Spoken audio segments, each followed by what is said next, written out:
Asante Mheshimiwa Mwenyekiti. Nikushukuru kwa kunipa nafasi niweze kuchangia kwenye mpango huu wa serikali. Nitakuwa na mambo machache ya kuzungumza. La kwanza niipongeze serikali kwa mpango wao mzuri, na hususan mwalimu wangu wa Chuo Kikuu cha Dar es Salaam Profesa Kitila kwa uwasilishaji mzuri wa mpango hoja na waziri wa fedha. Mheshimiwa Mwenyekiti, mimi nina mambo machache ya kuzungumza. La kwanza naotaka kuzungumza ni kushauri. Kwanza kushauri kwenye utekelezaji wa mpango. Tunapokwenda kutekeleza mpango huu, Mheshimiwa Mwenyekiti, ni vyema tukaangalia wapi ambapo tumekwama. Moja kati ya maoni ya kamati wanayazungumzia kwenye utekelezaji wa mpango ni kwamba kuna mambo mengi hayajamalizika na tunaenda kuanzisha mambo mengine. Hii ni hoja kubwa sana kwenye kamati wamezungumza.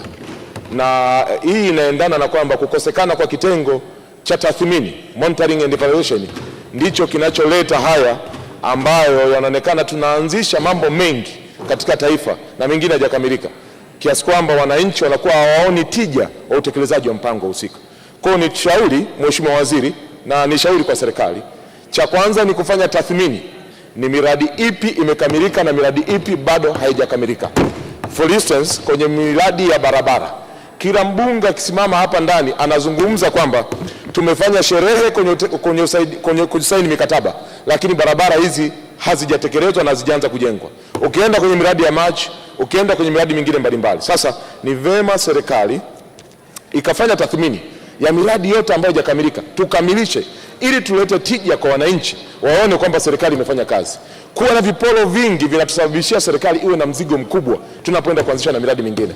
Kwa mfano, kipindi hiki ambacho Mheshimiwa Rais amejikita kwenye kuongeza ajira, tafsiri yake wage bill inaenda kuongezeka. Mkienda kuanzisha pia miradi mingine, mnakuwa na mzigo mkubwa sana wa kutafuta fedha, kiasi kwamba hii mingine inaenda kukwama.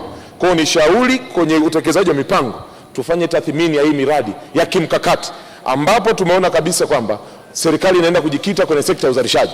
Hatuwezi kwenda kwenye uzalishaji kama barabara hazijakamilika, hatuwezi kwenda kwenye uzalishaji kama miradi ya maji kwenye umwagiliaji haijakamilika, hatuwezi kwenda kwenye uzalishaji kama sekta afya na huduma bora kwa wananchi haijafanywa kukamilika. Kwa hiyo ni lazima kitengo cha tathmini na ufuatiliaji kiwekewe mkazo na kitungiwe sheria kiwepo. Nia ya Mheshimiwa Rais ya kuanzisha Wizara ya Mipango ilikuwa ni kuona haya mambo yanaenda kufanikiwa. Sasa haiwezekani tukawa na Wizara ya Mipango na bado kwamba kwenye utekelezaji wa mpango tunakwama kwa sababu hamna tathmini. Kwa hiyo Mheshimiwa Mwenyekiti, ni shauri ni muhimu tuwe na hicho kitengo cha tathmini na ufuatiliaji ili kuangalia jinsi gani miradi yetu inaenda kutekelezwa. Ukiangalia kwa mfano, nimezungumza kwa mfano tu wilaya ya Makete. Barabara ina takriban miaka 4 ya kutoka Njombe, kutoka Makete kuelekea Mbeya. Toka tumesaini miaka 4, sentimita moja ya lami haipo hadi leo.